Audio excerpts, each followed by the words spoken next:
So welcome everybody. Welcome to today's training with me. For those of you who don't know me, I'm Alison Stockton. I'm a trauma-informed functional medicine practitioner and integrative health coach working with women on healing their trauma and healing their health optimally. So I would love to know from you guys where you are tuning in from today. I've seen one comment that we have Florida in the house. Where else is everybody from? Pop a little comment if you don't want to just tell me. You can pop a little comment in the chat so that I know where you're coming in from. Canada. Hi, Kirsty. Hi, Ashley.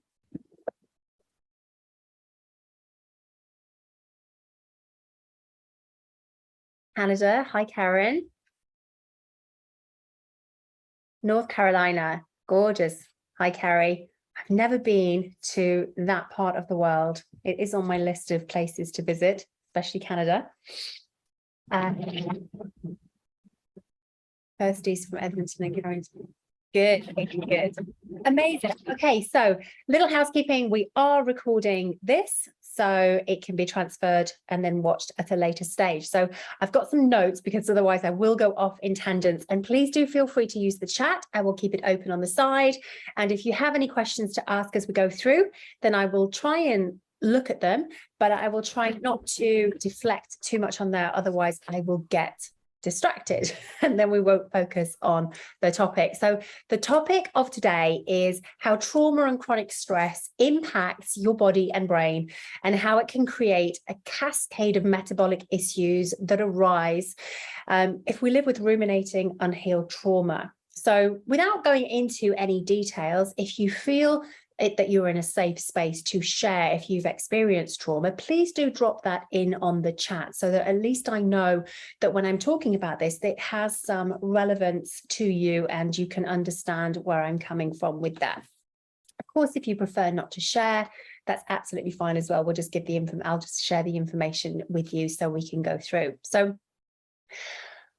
there are many different types of trauma, and a lot of time at the moment there's a big T word around. Trauma is used a lot. It's, you know, the social media posts about trauma and so on and so forth, but it's very much about what has been a personal experiential incident. So we have things like big T and little t, which is shared, and the big T might seem obvious, such as war, genocide, natural disasters like typhoons and what do you call them when you have the hurricanes and what have you in the US. They are types of big traumatic events that can happen. And then little traumas might seem, well, they're not so little really, but it's just how they're categorized.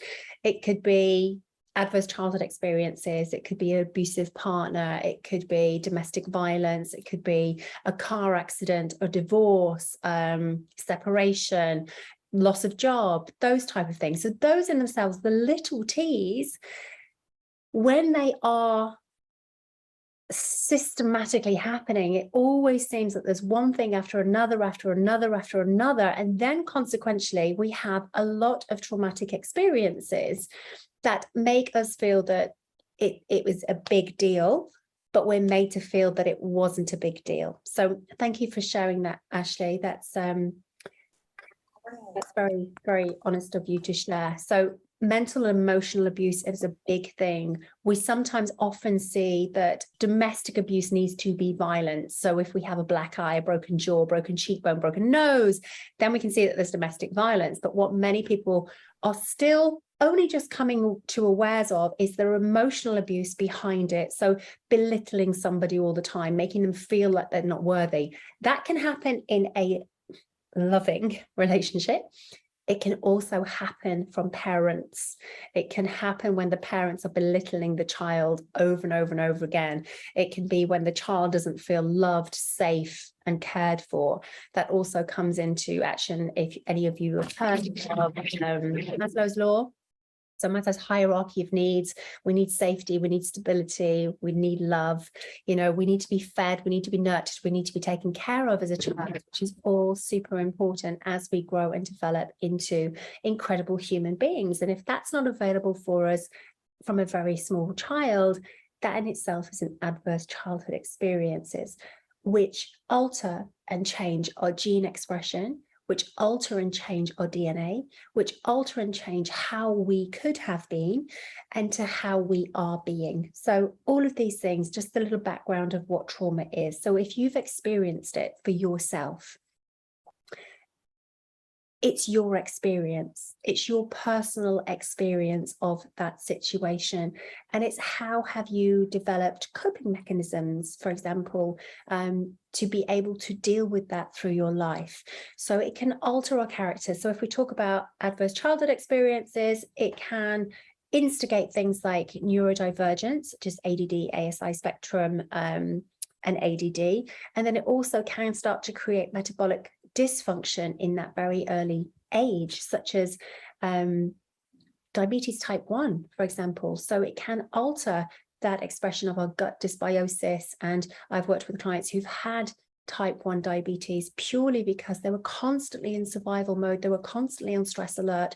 The type 2 diabetes was completely dismissed, not even seen, because of that hypervigilance all the time in the child's body, that they then had created type 1 diabetes. So we're still in the process of trying to find a remission for type 2 diabetes.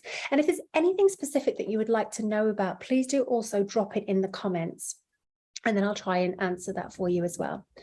So when I mentioned in the bio about the cascade of metabolic issues that can arise with ruminating and unhealed trauma, is even if we've experienced it once, or if we've experienced it several times, which then can create post-traumatic stress disorder, which alters our behavior and expression, as I said. We also then have complex post-traumatic stress disorder, which could be we've experienced it once, but we ruminate over it again and again and again and again and again. So if that happened when we were 2, 10, 20, but we're in our 30s and 40s and it's still ongoing, it's because our nervous system is dysregulated. And when the nervous system is dysregulated, that by itself dysregulates our digestive system, which dysregulates our metabolic issues and dysregulates our hormones in our thyroid and our adrenal glands and our gonads and all the rest of it, and also in our brain as well. So what can happen is, in this metabolic state, is when you are in, let's call it hypervigilance. So many of you may have experienced this, especially if you have experienced sexual abuse or abusive emotional parents or domestic abuse, so on and so forth, that you're always on edge. You're always on edge, no matter where you are. Even if you're not with that person, something within you is altered that you become hypervigilant. So you get edgy and you're agitated by people. It could be a tonality. You don't like the way somebody speaks. So it's being aware of those patterns and your triggers. So things that trigger you can be very disruptive in your responses, or it's more so your reactions, because when we're not healed from what happened to us, we react rather than respond. So we become very hypervigilant. We don't like to be in closed spaces. We don't like to particularly be with strangers. We don't like somebody's tone. We don't like the way somebody may express words or not pronounce words correctly. For example, if they don't say their T's, or they don't say their whatever word letter it is in the word that's not pronounced properly, that in itself could be a trigger. It could be a smell. So something when you were protecting yourself, there could be a smell that you associate with that. So you automatically go into a hypervigilant state. It could be a sound. So as I said, it could be a trauma that was a war. It could have been 9/11. It could have been anything that raises a siren, that pierces you, that you get that slight distress and altered state in your body, which then is your sympathetic nervous system kicking in. So the sympathetic nervous system, you would think, would be quite nice, quite calm to us, but it's not. It's our parasympathetic nervous system that's really nice and calming to us. But when we're in sympathetic nervous system, our body thinks, well, you know, I don't need to produce sex hormones because I'm not about to get pregnant, because that's the last thing I want, because I'm hypervigilant and I'm dissociated from things. So I don't need to have balance in my sex hormones because that's not going to happen. So that can alter the state not only of metabolic disease, which impacts those hormones. It could be a case that you're either your menstrual system is, your menstrual pattern is all over the show. You could be bleeding for too longer periods. You may not be bleeding at all. You may have developed things like an ectopic pregnancy, or it could be that you have PCOS, or you created fibroids because of the stresses that are in your body, because the estrogen levels are not able to optimize and function and be detoxified in a natural way, because you're in a constant survival mode. And all by itself, when the hormones are dysregulated in that sympathetic response, the digestive system is also off, because the last thing you want is to go to the bathroom, for example. It's like, I need to run, I need to fight, I need to fright, or I need to freeze, or I need to fawn. It's the last thing I need to do is to be going to the toilet to excrete things when I need to run and I need to get out of here and I need to be safe. So that can trigger things like irritable bowel syndrome. If not treated and constant, can go to irritable bowel disease. If not treated and associated with, can lead to either things like SIBO, small intestinal bacterial overgrowth, or EMO, which is methane overgrowth, which is a gas. So all of these things developmentally, even as a child or as an adult. So what happens is, well, I'm not going to the bathroom. I can't metabolize my food, or I'm not storing my food, and my microbiome is then imbalanced, which in itself alters the issues with the cascade of metabolic issues, which are like not being able to lose weight, or gaining too much weight too quickly without any explanation, or losing too much weight too quickly without any explanation, or feeling that you have no energy. So again, coming back into metabolic issues also affects those hormonal issues as well. I'm just going to flip over because there is a question. I struggle letting people in and being in groups at all. I've pushed everyone away to keep myself safe. Boundaries are backwards. Bad. Yeah. So that in itself, that's dissociation. So you create trying to. So it's this hypervigilance.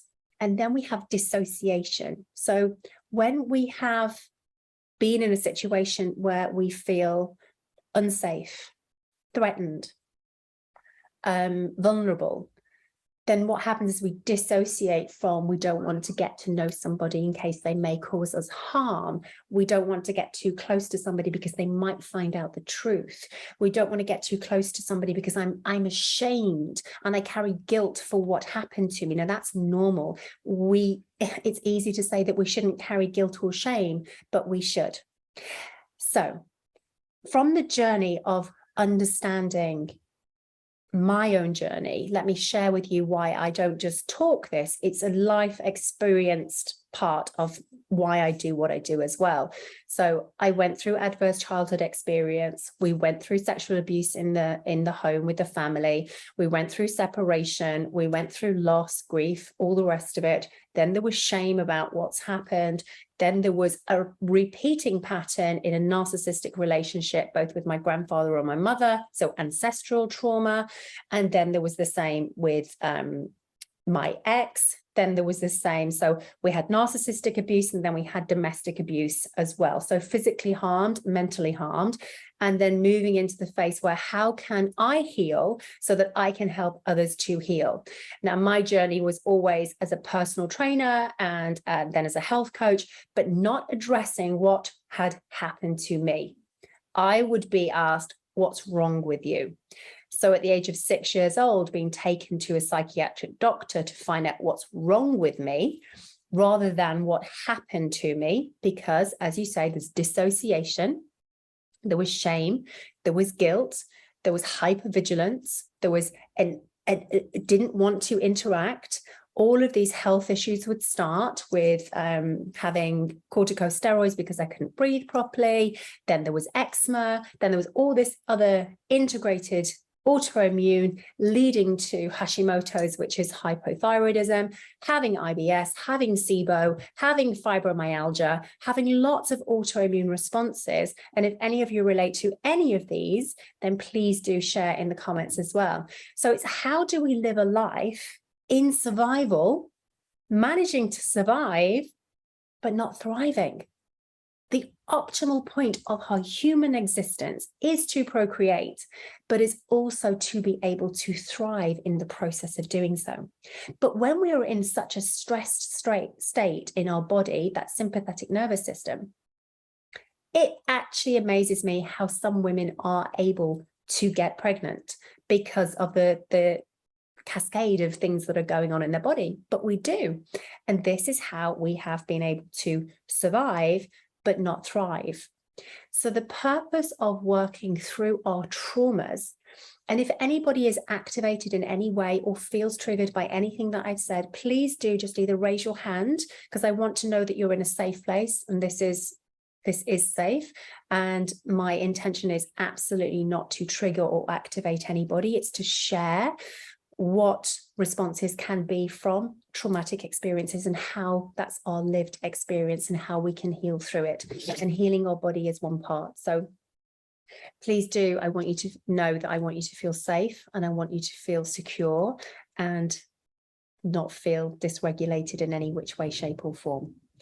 So to regulate ourselves is almost laughing over finally feeling understood and feeling normal. Yeah, and sometimes we can actually lose our personality. We can actually lose what joy actually means to us. So one of my biggest parts of any supplementation when I'm working with clients is please make sure you supplement with vitamin J every single day, and that's joy. And what can happen is when you've experienced trauma, big T's, little t's, complex post-traumatic experiences, so, or disorder as they call it, so on and so forth. This, again, when you're feeling dissociated, when you're feeling hypervigilant, well, I can't laugh. I can't find that funny because somebody's going to judge me. I don't know what joy means. I don't know how to feel joy anymore. I've had to protect myself all the time. So that protector part could be, I need to be busy. I need to be busy, or I'm a hyperachiever. I need to make sure I get the next exam and the next exam and the next exam. And I don't need to engage in having friendships and relationships and all that because that's too stressful. I'm just going to focus here on being the hyperachiever and not having joy and not having laughter and not having great sex and not taking care of myself and having fun and all the rest of it. And that there's another line to that if we have experienced adverse childhood experiences, especially with sexual, we can have promiscuous sex. So that's another balance on that as well. But it's about being able to enjoy life. It's about being able to find joy in each thing that we do. Because if we're not finding joy, that by itself, it's like living a flat line. So we'd look at things like how, do you have a cortisol spike? Do you have adrenaline lifting? If it's flatline, then because you can be in such a hyper vigilant state, our cortisol spikes for such a long time in order to keep us alive that the adrenals then become dysfunctional, which I'm sure Alicia's explained to you before. And then what happens is the cortisol starts to drop. So we become we have hypocortisolism, which is where we feel there's no enjoyment in life. There's no fun. I don't feel anything about anything. I have complete emotional dysregulation. Therefore, I don't enjoy food. I just eat it for the sake of it. And then we start to develop other habits. And then we want to pull back in. What have we experienced in our life that is relevant to us? How have we felt that we have been harmed or done harm to us that wasn't our fault, that has then created this state of dis-ease in our body and these cascades of things that are going on? So it could be that the parents were not emotionally available. So there wasn't the love and the connection that you saw everybody else having. So we felt that there's something wrong with me. There must be something wrong with me. So therefore, we start to develop the protector parts. And the protector parts can be, like you just said, don't let anybody in. Don't engage with anybody. Don't play as a child. Just be very much by yourself. And then what happens is it's misinterpreted that there's something wrong with you. And there's no compassion to what happened to that child in order for her to be the way that she is at this moment in time. What happened to that woman for her to be working so much, hyperachiever, and have no fun in her life? These are the questions that we ask when we look at it from more compassion. So the woman who is working constantly, hyperachiever, working 16, 17, 18 hours a day, a little bit overweight, looking 10 years older than she perhaps should be, eating a really crappy diet, not taking care of herself because she doesn't feel that she has permission to take care of herself because nobody else did when she was younger, and that infiltrates into how she's being in an adult, and suddenly she's developed insulin resistance, or suddenly she might have pre-diabetes, or suddenly she's got dysregulation in her hormones and all other kinds of metabolic dysfunction that's going on in her. Because we can have metabolic dysfunction even if we're not slightly overweight. We can, I'm sure you may have heard, we can have skinny fat, we can have fat fat, so the visceral fat is different, but it doesn't necessarily mean that the insulin is working properly. It doesn't necessarily mean that the glucose is getting where it needs to be. It doesn't necessarily mean that she's healthy just because she's thin. She could be healthier when she's heavier. She might be unhealthier when she's heavier. But how is the woman acting in the here and now with post-traumatic growth?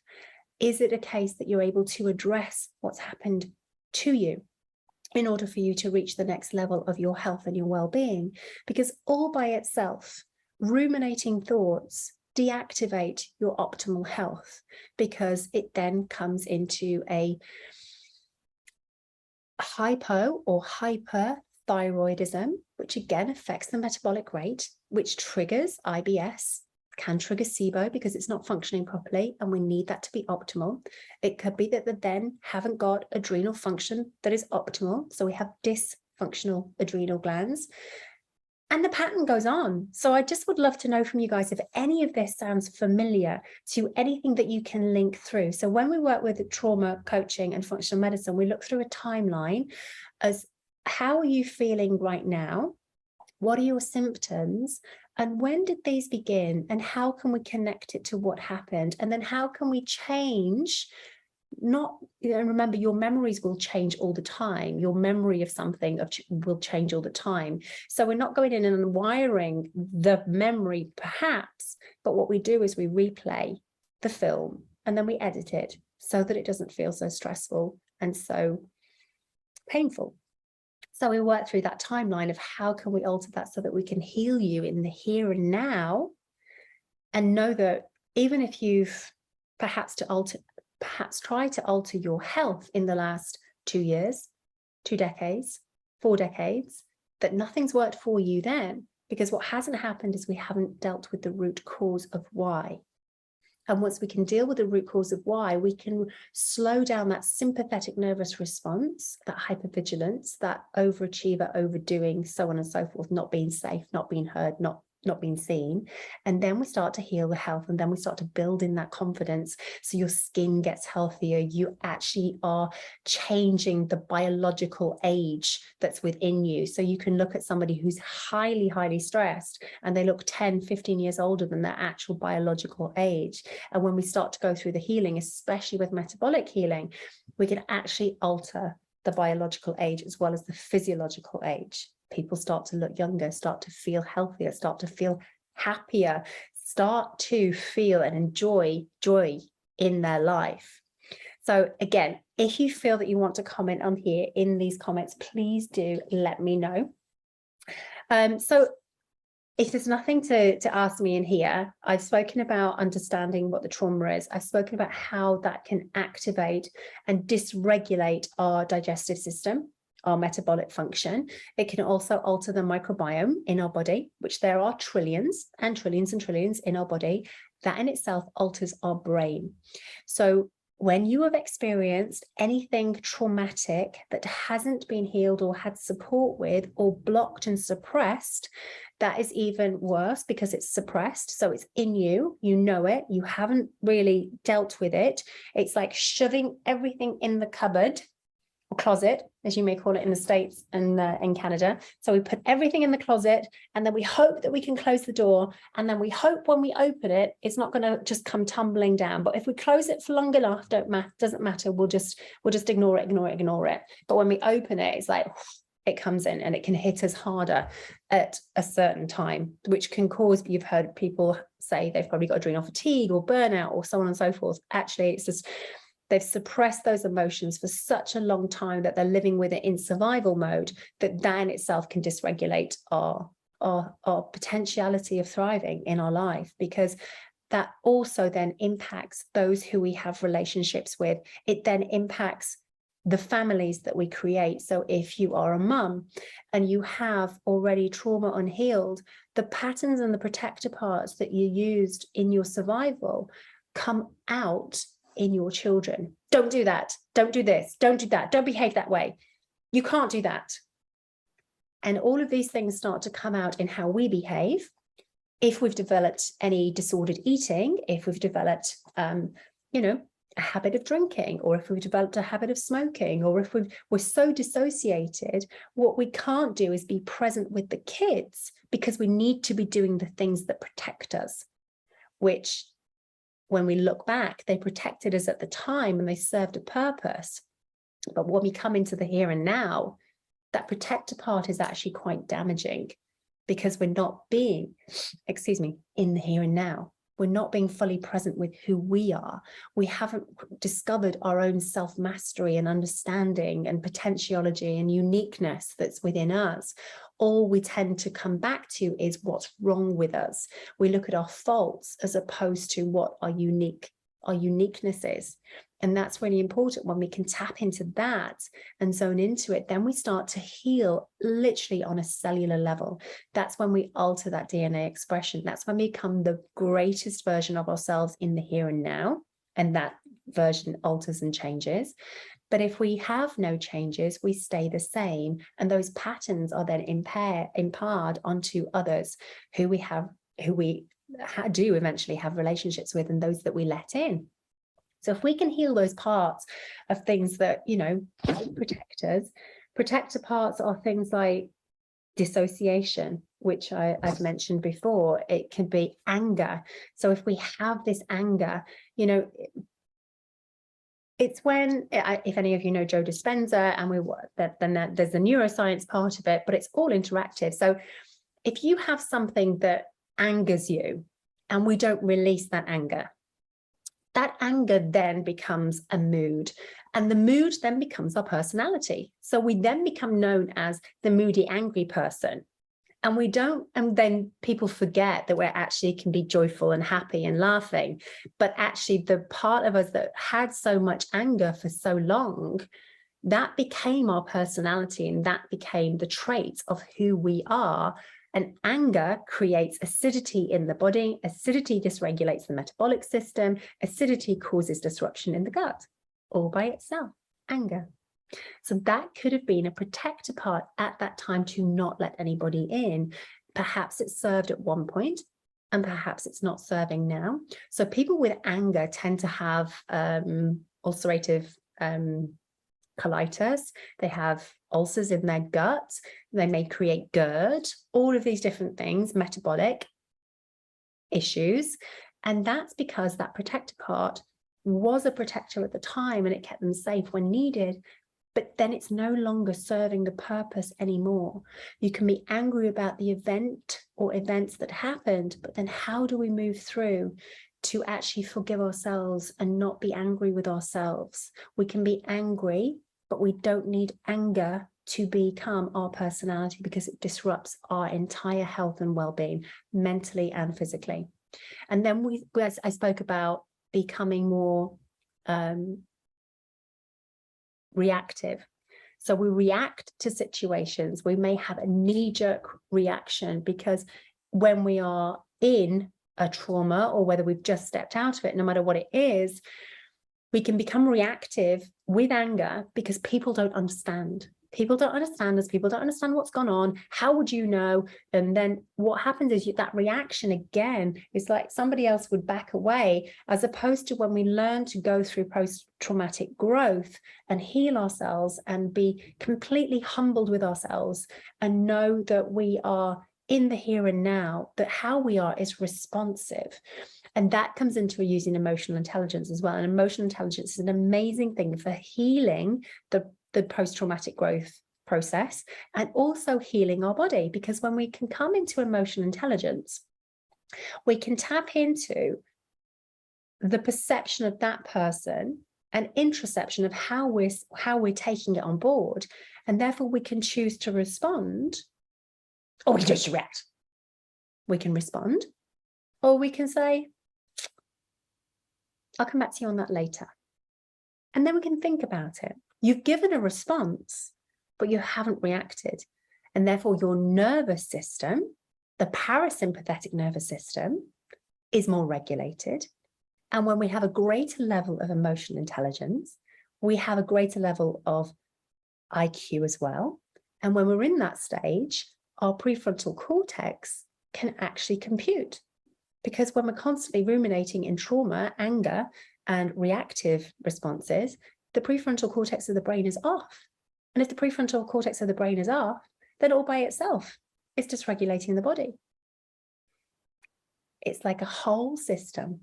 It's like putting gas in the tank. So you guys say gasoline. So it could be petroleum, or it could be diesel, or it could be electric right now. But it's like you putting the wrong thing in there and then expecting it to work, and it won't, because it just can't. So when we have all of these tools in our toolbox, we actually are able to really enhance our health rather than deactivate it even more. So guilt and shame I mentioned as well. So guilt and shame is that we don't want to talk about it because we feel guilty, even if we were not the instigator of any trauma, because again, remember, if we've been traumatized, we can create trauma in other people as well, but we can have guilt and shame that can then come into mental issues. We could create anxiety, depression, because all by itself, when something's happened and you're afraid to talk about it, that guilt and the shame, the rumination can all by itself start to instigate anxiety. When that hypervigilance is there, but we get anxious, then it starts to become an actual physical response in ourselves. So we can have anxiety, we can have the depression, we can even, if not treated, it starts to go towards schizophrenia at a further stage, because we feel like we're somebody different to who we were and nobody understands it. That's how the pattern of it can go. When that happens, we intersect with a psychiatric doctor, but in the process of healing from trauma, then we go through a process of trying to come back. And this is where I'm always questioning, do we say come back to self, or do we discover self? Because if you've experienced trauma over and over and over and over again, you actually can't even recall who you were. So, for example, if I say to my clients, we used to record their sessions and they stopped after we did a test for about 5 or 10 clients, can't remember. And I used to say, do you want to go back and watch the recording so you can see how far you've come? She said, I don't even want to go there because I know I'm not that same person that I was. I don't want to go back. Or they did it, they went back once and they were in tears because they couldn't believe how much they've grown, the post-traumatic growth, with emotions, with health, with vitality, with their metabolic rates, with everything else going on, balancing sugar levels, all sorts of things, then that can develop. So it really is important when we think about CPTSD, chronic post-traumatic stress disorder, or any part of a traumatic experience. It's how do you grow through that? And many people, if we stay in a victim mode, then we'll never be able to grow through it because we're angry because it happened to us. We're angry that that person perhaps wasn't prosecuted for it. We have the anger.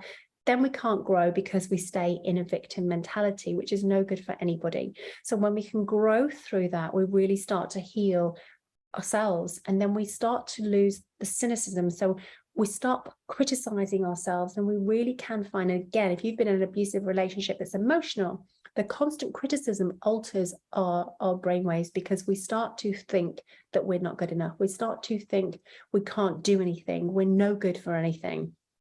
You could be the most beautiful woman in here. I don't know, you've all got your cameras off, but it could be a case that you're told constantly, you're ugly, you're disgusting, no other man is ever going to touch you anyway. You know, I don't know who you think you are, blah, blah, blah, blah, blah, blah, so on and so forth. I've experienced it many times with lots of clients who've had narcissistic abusive relationships, or abusive relationships nonetheless. But what can happen, whether it's a sexually abusive issue or whether it's just a traumatic issue that was a car accident or was something that happened at work, or a loss, as I said, of a family member, a divorce, so on and so forth, you can actually start to have all of those symptoms that we've just spoken about. You can also go into, because the sex hormones alter, so we lose our libido. We don't want to be active, and all by itself, people will say, depending on what your age is, well, you've got perimenopause. I've got perimenopause, let's take some hormone replacements and you'll be fine.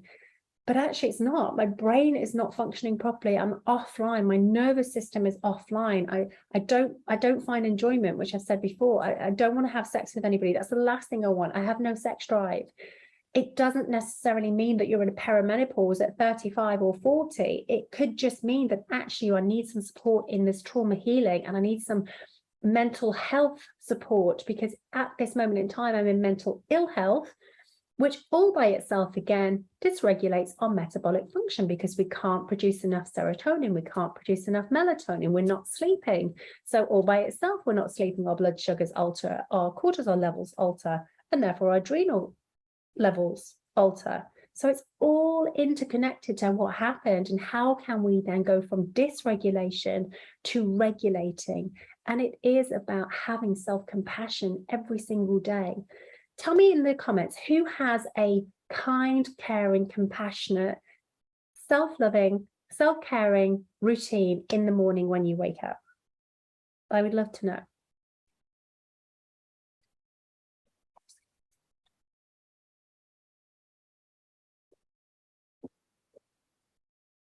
Anybody? Or wave, or raise your hand. Okay, walk for myself every morning and love it. Great. What about you other ladies? What morning routines do you have, if any? I used to have, but I let it lapse. Okay, Cara, maybe you want to tap back into that so we can create more self-love. Katie, you've got a heart there. That's a love. Is there a routine, a morning routine, or does that love heart mean yes? Let me know.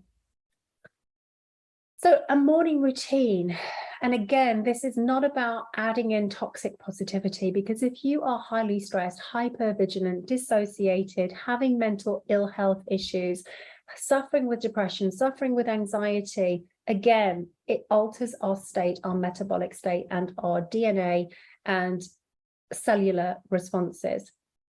So a case of 10 minutes, great. Even if it's 10 minutes in the morning, to wake up and know that you are safe. You are safe, you are loved, even if it's yourself that loved yourself and there's nobody else around you, to know that you're safe, to know that you're loved, to know that you will do the best that you can do today for yourself, to be the greatest version of yourself, nourishing yourself. Nourishing is not just food. Nourishment from food is an added advantage, but nourishment can be that 10-minute meditation. The nourishment could be to get out in the fresh air. Your nourishment could be to just snuggle into your pet in the morning, to know that you have love unconditional between the two of them. If you have kids, that's not included in this morning routine. It's about you being with you right now and calming down that nervous system straight away before we even wake up. And here's one of the greatest tips. If you use your mobile phone to wake you up, or an alarm clock, is make sure you do not have a really disturbing buzzer, bell, noise, whatever it is that's on that phone that wakes you up, because that in itself can alter your state, because you're already vigilant, hypervigilant, you're already on high alert. The alarm is stressful. my top tip in the morning when you set the alarm is to have something beautiful that wakes you up. So I have, if you've heard of Andre Day and Rise Up, I love the lyrics of that, and I love the softness of how it goes. Even Adele, there's some nice songs on that. You can download and use them as a tune, or even just some yoga music, because even the sound alteration will wake you, but wake you in a calm and relaxed way. So when we do the diurnal curve test of a hormone test, then we look at how the cortisol levels are. And of course, they're going to be high. They're going to be high when we wake up because we want them to be high to wake up because we want to wake up, or we don't shooting through because we're scared to death because of the alarm. Let's have a look. I learned through NM to go on my phone. Yes, right away. I couldn't sleep last night. So today I'm breaking it with this. But I go to the kitchen and avoid my phone. I always feel better when I do. It's tough, but try. Yeah, because the thing is as well, if you guys are working from home or whatever habit it is that you have, social media has become such an easy, tangible thing to do and check. And one of the things that if you can become very disciplined to not go on social media first thing in the morning or check the emails first thing in the morning, then that in itself is very credible, and it alters your state of being as well, because even social media can dysregulate our nervous system, especially if you have not yet processed trauma completely. And it never goes completely because it's always happened to us, but it's how we live with it, how we grow through it, how we develop more self-care and self-love. But if it's there and you're triggered very easily by somebody who's made 100K yesterday, or somebody that's, just got engaged with a 50K ring, and you're trying to find the loving relationship of your life, or someone's on this beautiful holiday and you're stuck just going down to the local park with the kids, those kind of things can be triggering. They can be inspirational, of course, but they can also be very triggering if you in the here and now are not where they are. So social media first thing in the morning is a real, and I'm sure you all know this, is not to go straight to the coffee pot and make coffee straight away. It's to allow yourself to wake up, rehydrate your body. You've been sleeping hopefully for anything between 7 and 9 hours without drinking any liquid. So rehydrating the body, getting the water into the cells, altering the gene expression, the microbiome, altering the gut, letting the digestive system work, being kind to yourself, being loving to yourself. All of these things are self-love. All of these things are self-care. Nobody's going to drink that water for you. You need to do it. Nobody can do the meditation for you. You need to do it. Nobody can have the restful sleep with the calm mind for you. You have to create that space. And when we create this space of kindness and compassion, this is when we start to really, really, all by itself, create a greater metabolic health, create better HPA-TG access, which is the hypothalamus, pituitary, adrenal glands, thyroids, and gonads. All of these things are key. The gut becomes regulated. We're able to go to the bathroom. We're not having constipation. We're not having bloating, not feeling the pain. Self-love and self-care. For years and years and years of not being able to heal this SIBO, because no one was detecting it, which IBS and SIBO, which I had together, years on a table with a tube, doing colonoscopies and trying to discover what it was. Not once did anybody ask about my lifestyle or any of the events that had happened as to when it started. They were the things. And I'm sure that if you eat certain things that activate it, that's an indication that we need to remove it. But waking up in the morning in that calm state alters that sympathetic nervous system to being parasympathetic nervous system, so that you haven't got the protector parts of the anger and the agitation and the not feeling present, just on the go, go, go, do, do, do, which is a protector part, which probably has been where you've been for many, many years of doing things rather than being things. All of these things can alter when you decide to alter your state of being. And that's really important. So I'm just going to flip through a few of these pages that I have here so that I don't go through irrelevant points. So let me go here.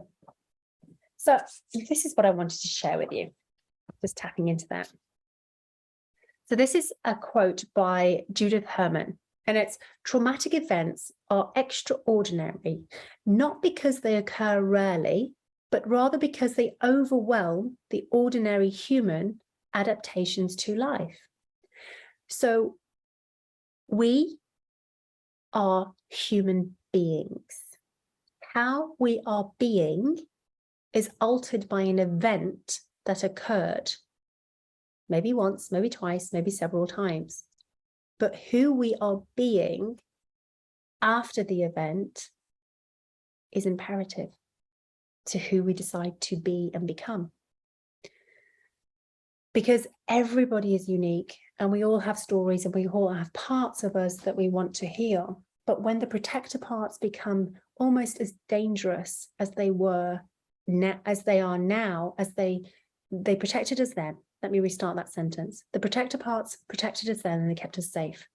But as we progress into those protector parts which no longer serve us, they in themselves become dangerous and detrimental to ourselves, especially as we want to move forward with health and vitality. Treatment is so focused on immediate casualty and not much lifestyle unless it's diabetes. Yeah, and even then, diabetes, I have worked with clients who've been told by specialists when they are hypoglycemic to go and drink Coke and cookies, rather than you need to balance it out. These are the levels. And over insulin can in itself create that insulin resistance and metabolic dysfunction, creating into potentially type 1. So it's treating it with a drug usually, and not actually treating the root causes and not treating the habits, because that diabetes may have been created by someone who's had traumatic experiences, because their resolution and protect part was to eat candy, cookies, cakes, biscuits, whatever they could get hold of, and just hide away and numb out the pain. So the numbing, which we would call, or was called, even up until the last year or so, we would say you're self-sabotaging. So you're self-sabotaging with all of the sugars. But actually what can happen is you can develop neurodivergence, ADHD, ADD, autism spectrum, and then their response is to eat all the sugar. And then they not only do they have the neurodivergence, they also then have a metabolic dysfunction. So it's all looking at the whole person. And when that happens, so when you're not eating regularly or you're eating the crap food because it's a protector part, then we start to have gut dysbiosis. Then we start to imbalance the microbiome. Then we start to dysregulate in the brain because we can't function properly, because the messages can't go to the vagus nerve or through the vagus nerve, because it's an enteric nervous system. So that gut is sending messages and neurotransmitters to the brain. The brain is not sending it down to the gut sends it to the brain. So when you're in that stressed sympathetic nervous system, the gut's going like this, which is why we can't go to the bathroom, which is why it can't send any messages to the brain, which is why a lot of the time, if you have experienced trauma, chronic post-traumatic stress disorder, you can't actually make a clear decision. You're questioning your decisions all the time, even questioning. I've seen people in a restaurant, which was me, can't decide. I can't decide. Give me 5 more minutes. What if I decide and it's wrong? What if I decide and I wish I had something else? Why can't I just make a decision? For example, it could be buying luggage. It could be buying a pair of shoes. It could be buying a dress. It could be anything. We can't function and make decisions clearly if we are in a hijacked brain and we're not on the prefrontal cortex and we're not fueling our gut with enough nutrients to send signals so that we have neurotransmitters to help to heal our brain. Yes, of course. Carrie, yes, absolutely. Because you're in that hypervigilant state, depending on what the traumatic event was. It could be the loud bang. For example, I've worked with people who had the loud bang from 9/11, but couldn't associate why they were doing things differently now, because that's become their habit. We're talking 20 years. That's become their habit in the here and now, as to not being able to make a decision and having moral injustice and not understanding that actually what they experienced was individual to them. So yeah, it can actually have a neurodivergence difference. And it also can set the prefrontal cortex offline, and we have a continual hijacked amygdala.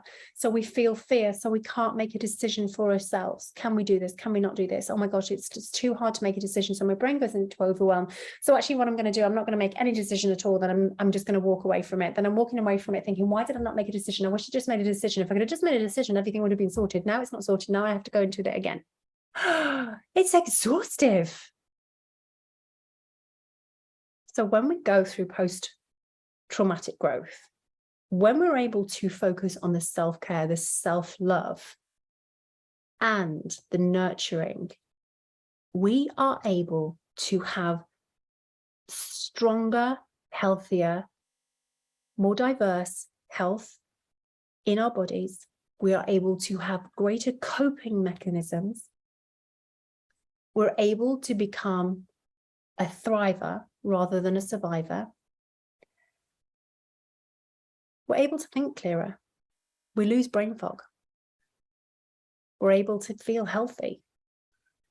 We don't feel like we need to go to sleep because we're exhausted, but actually we can't go to sleep because I'm exhausted because I've got things to do.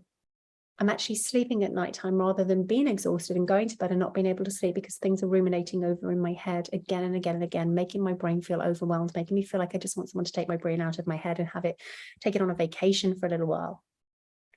We're then able to have less pain in our stomach, no pain in our stomach, our stomachs to function optimally. We're able to go to the bathroom once, twice, maybe 3 times a day rather than once, twice, or 3 times a week. We feel energized. We feel that our skin is glowing, and we actually start to feel that we are here for a reason, and we are here because we're incredible, and we are here to thrive and share greatness in this world, being in the optimal health that we are. Being able to make clear decisions, being able to be the great parent, sister, wife, aunt, whatever it might be, grandma maybe, and then losing anything that can create ancestral trauma, because we know that whatever our protector parts were. So I invite you to have a look, and it's very hard to see if you're in it at the moment, but perhaps what I've spoken to you about, you might be able to see. So it's what are the habits that were perhaps protector parts that you are still doing that are not serving you? So one of mine, for example, was I couldn't be a present mum. I was with my kids, but I couldn't be present. I needed to be doing something instead. So you watch the movie, that's great. I'm going to scrub the kitchen with bleach and clean it down because I can't sit still and watch the movie with you. But I'm here. I'm mummy. I'm here. Have the popcorn, watch the movie. Mummy's here. I'm cleaning. That was my protector part. But I wasn't present with them. I couldn't do that, for example.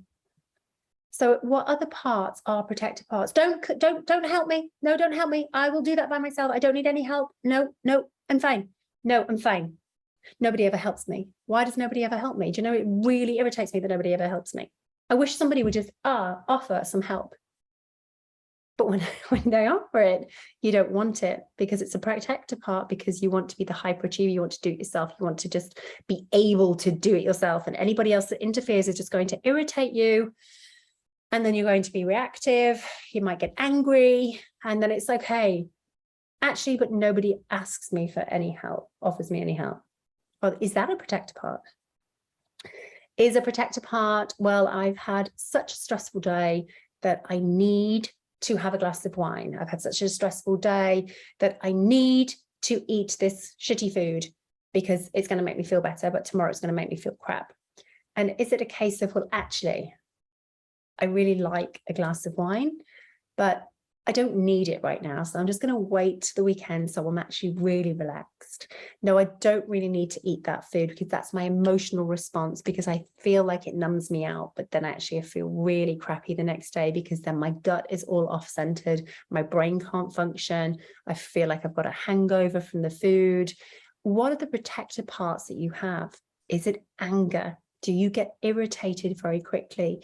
Do you not allow somebody else to finish their sentence and you're trying to finish it for them because you're already bored and you want to just get on and move away from it? How are these parts these protector parts, these personality traits, how do they have anything to do with your health? They have everything to do with your health. They have everything to do with how you are being in the here and now, and how you have been in all of the past years, decades, weeks, months, whatever it might be.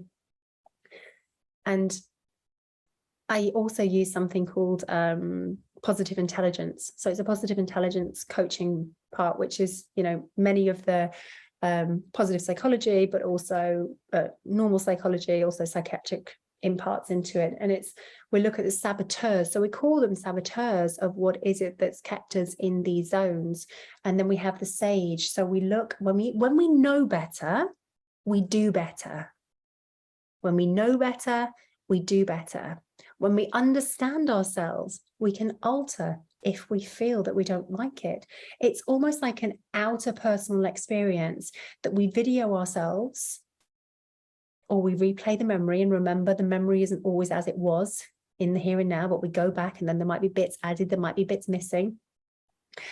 And we step out. And when you have more positive intelligence and awareness, when you have more emotional intelligence and awareness, when you have more health consciousness, when you have more compassion, even if you have an old trait, protector part that comes up in the most unexpected way, you are then empowered to apologize to yourself, forgive yourself, notice within yourself, and then apologize to somebody who may have been affected by how you responded. That's how we grow. And that's when we become healthier. And that's when we discover self-mastery, because we no longer are harming ourselves with the things that numb ourselves out, like alcohol, smoking, addiction, sex addiction, gambling, all of these things that could be, you know, created addictions and habitual processes in the protector parts. We can then address it and work through it. Now, it doesn't happen within a 1 hour window. Obviously, it is over time. And it is about having that support to do it. And how do we do it? And you can do that by yourself as well. It's noticing and having even a journal. So, you know, journaling about, I desire 10K weeks, 10K months, whatever it might be. Or you can have a separate journal about, these are what I noticed about my patterns today. This is what I'd like to change. This is how I'd like to express differently, so that I can alter my state of being. Because when we're in the anger and in the protector parts, we're hyper vigilant already. We're in a stress response. The nervous system is not regulated, it's dysregulated. So when that is dysregulated, it dysregulates everything that goes on in our body. So I'm just going to pop into some of these comments and have a look, if that's okay. I feel like I have all these protector parts. There's probably more as well that may come about, Ashley. Like OCD can become a protector part as well. You know, the towels have to be folded in a certain way. You have to do things in a certain routine, because that's the only way you found safety. A protector part as well. Many of these examples symptoms feel familiar, but I don't know what my small traumas are. You may not. It could be that somebody, like I said, the behaviors of people towards you. So we're all different. We are all different and all unique. Somebody may think that nothing happened to you. Get on with life. What do you have to feel that about? So on and so forth. But actually it hasn't happened to them. And that's a very old mentality of thinking about things. It could be that you were picked on at school. It could be that you didn't have enough money. It could be socioeconomic situations that you grew up with, it can be anything. And we don't have to necessarily dig back in to know what it was that happened. But it's about being in the present, in the here and now, to know that something happened. You're not quite sure how it altered your expression, but you know how you desire to be.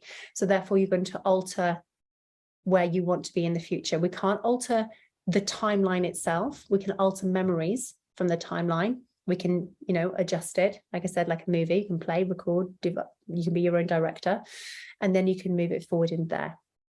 I've been giving myself self-love by massaging myself with a massage roller. Using chamomile hydrating gel, good. It's helping me so much. I sleep way better. They've had me before bed, yes.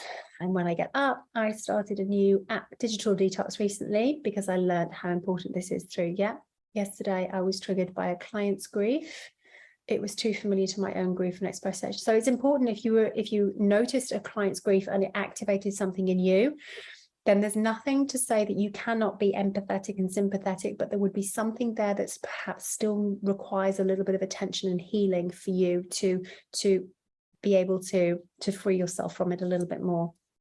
And one of the things that I did, actually, I did it by accident, but it's great. I went into the Wi-Fi. You know, you can go into your Wi-Fi provider online, and then they ask you if you want to put any child protection. So whatever, but it's done it to me as well. So if I'm on my phone or my laptop, I can't actually go onto any social media. So it blocks it from 8:30 p.m. in the evening, which is great, because then I'm not activated by anything going on by social media. It's a bit irritating when people are doing lives and masterclasses in different countries, but it's fine. I can go back and do it on a different day and watch on a replay. OCD. So it's about addressing the OCD parts. What is it? Why are they there? How do they serve you? Are they protecting you now? You can't just get rid of it in my 10-second sentence, but it is a case of noticing it is the biggest thing. And if you desire to change it, how can we create new habits that enable you to support you in that process of changing it? Because if you have OCD and it creates anxiety if you're not doing it, again, that anxiety within itself is dysregulating your body, dysregulating your hormones and metabolic function, and so on and so forth. So I hope that's helped you. It's an hour of your time, and I really appreciate you all being here. It's a shame I didn't get to see any of your faces. If you're watching this on replay, then I hope this was informative for you and helpful. And the biggest thing that I would recommend to you is to just sit with yourself in calmness and just be present with yourself and have more self-compassion.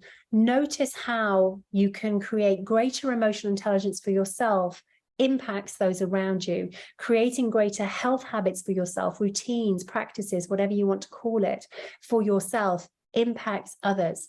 Now, there's no point in doing meditation where you go, I must meditate for 10 minutes. I have to meditate for 10 minutes. If I don't meditate for 10 minutes, I'm going to be in a shitty mood. Oh, why can't I switch off my brain? I need to be the best meditator. That's not working.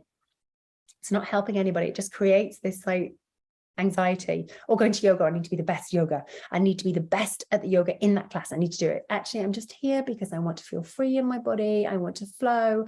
Or I'm going to Pilates because I want to get stronger. I want to have more muscle definition. I want to increase my metabolic rates. You know, all of these things. It helps me to not only detox from digital. It's your time out, it's your present, going for the walk, doing the 5 kilometers, 5 miles, whatever it might be, being in nature, finding what works for you. And the thing is, the individuality of who you are and how you are being is entirely unique. So whatever works for one is not going to work for another, but it is about calming down the mind. We are all different, but we have the same systems. We have heart, lungs, bowels, ovaries if you're a woman, gonads in different areas if you're a male. We have kidneys, the adrenals, we have a brain, we have eyes, we have ears. Everything is the same, but it functions differently. And the difference is you don't have an operating manual. You get permission to alter the operating manual depending on what you need and require. The same that if you have had stress, chronic stress, you can sometimes just become allergic to a food all by itself because of a chronic stressor or a trigger from something that has activated something within you. That's how our body works. We can be fine with something one day, and then suddenly we create an antibody and allergen to it because our body has actually secretly been whispering to us for a year, for 2, for 5, that something isn't quite right, but we just keep doing it. So our body is unique. You are unique. Your mind, your decisions, the way you choose to live your life is unique. And the most important part of you moving through into life where you thrive is doing what makes you thrive. What makes you thrive? What brings you joy? Is it dancing in the rain? Is it running in the rain? Is it going for a sauna? Is it going in a mud bath? What is it that brings you joy and makes you feel engaged with yourself and create vitality? And how can you move into being in the here and now the best version of you? And that's what I want to share with you. Just be the best version of you. Give yourself the permission to be compassionate to self. And the more compassionate you are to self, the more compassionate you will have for others. And the more compassion we create in this world. And without judgment, is knowing what works for you may not work for somebody else. And then what works for somebody else might work for you. What worked for you might work for somebody else, but without judgment if it doesn't. Having self-compassion, consideration, and nourishment from what brings you joy is the most important part. Thank you, everyone. I'm Alison Stockton. My website isn't ready yet, but it's alisonstockton.com when it is. And you can find me on Instagram on The Enriched Woman. So it's _enriched woman on Instagram. And you can find me there. If there's any questions before I close this down, then pop them in there and let me know. I'll be happy to answer any questions, or you can pop me a DM on the IG. I'd love to connect with some of you on there and see your gorgeous faces. So thank you, everybody that's here today. And if you're watching on the replay, thank you very much. And I do hope you enjoyed today's session. Have a great day.